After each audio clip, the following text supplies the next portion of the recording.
give it its own. I was thinking either that or economic development. Yeah. Yeah. Either way, either one of them almost begins to give it, to slant it. I wonder if it just belongs on its own as Well, I mean, the an beginning of important this, issue or something. this section asks for your opinion on issues related to Jamestown. This is a significant issue relating to Jamestown. That's why I said, well, it sounds like it belongs to the swamp. But I'm white, I don't really care, go with it. Yeah. No, actually, I think that's not a bad idea. It's up to you, Lisa. And you could add just a sentence, a preface sentence to the beginning of what you said, that says there are currently, I was going to say plans, but to locate an LNG off-road terminal at the mouth of Mount Bay or something Well, like that. I thought I had that in there, but. Oh, you I mean, did? Well, I said, start with all the controversy concerning building the LNG terminal in the Mount Hope Bay. It is important, you know. I'm trying to keep it short and sweet. Right. But, I'm wondering I if mean, with all the articles in the newspaper, well, Providence Journal and the Jamestown Press, if anybody on now doesn't know about it, they're, you know, they're very concerned. well, I'm wondering if it'd be worth it just to add, a phrase to the effect that would affect, boating traffic and, I don't know, what else? Bridge.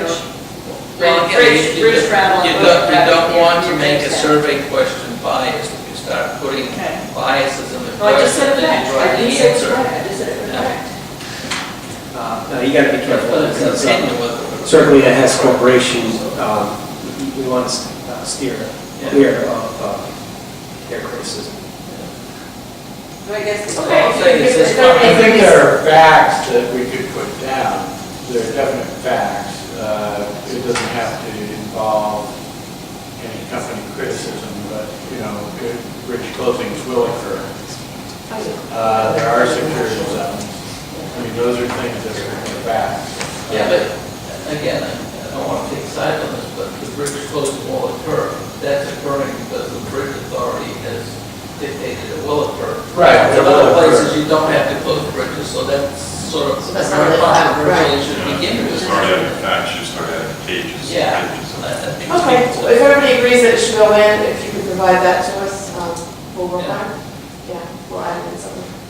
Absolutely. Anything else under the first section? Okay, water resources. There are 7 questions under water resources. Several of them were asked previously.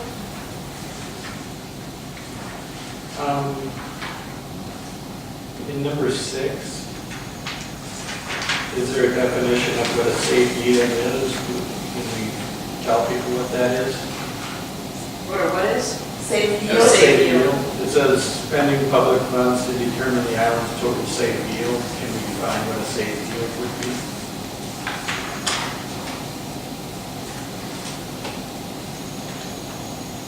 Isn't that kind of, I don't know.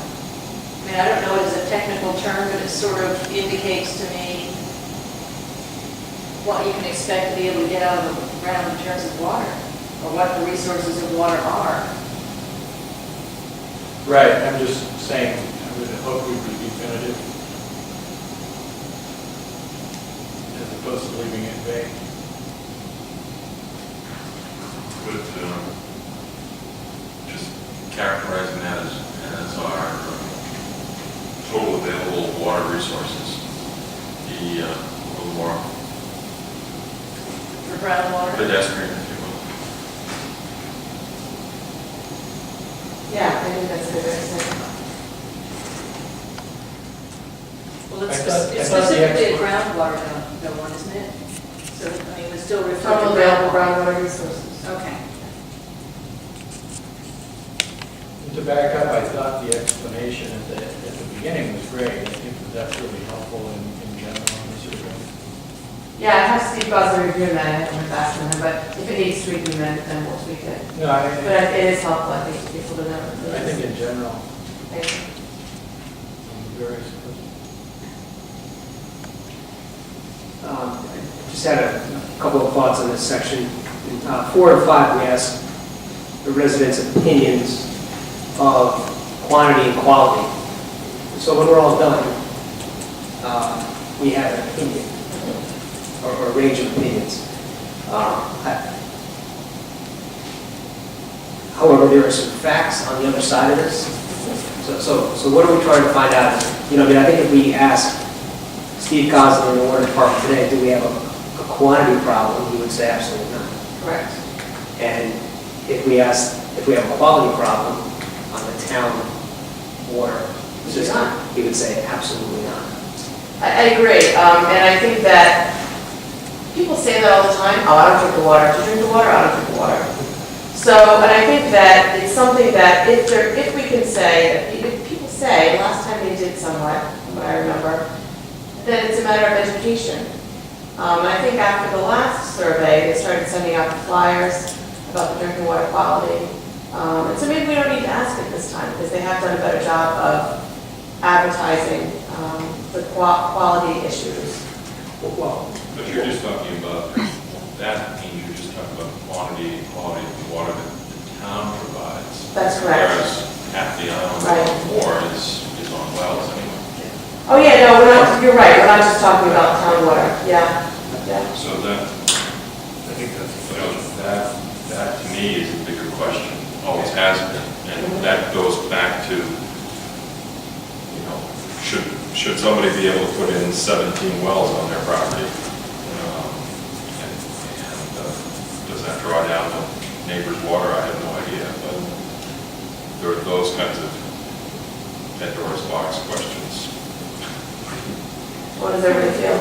I think there's a lot of questions. I think people will definitely have a question about quantity, because as long as we have restrictions on watering, people who are trying to establish plants or keep large plants alive in, you know, in a drought or in a water shortage period, or even in the middle of summer, keep their lawns from looking like, you know, dust, are going to think we have a water quantity problem.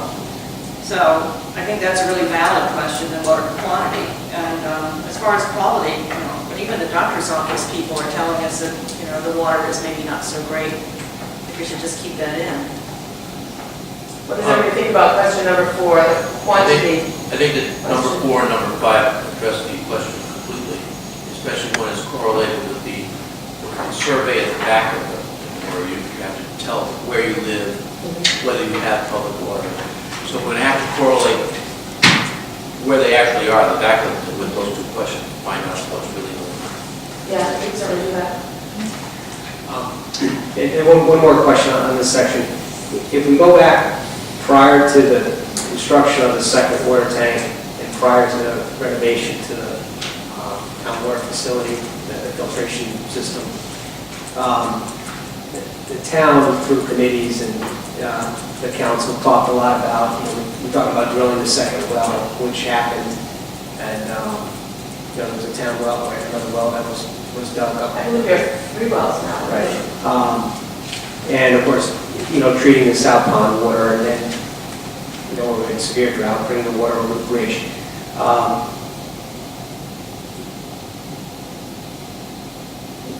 And at that time, there were lots of ideas on the table about how to solve the water shortage problem, or maybe future water shortage problem. Should we be asking the town, like we've asked in other sections, if the taxpayers are willing to commit resources to continue to study alternative water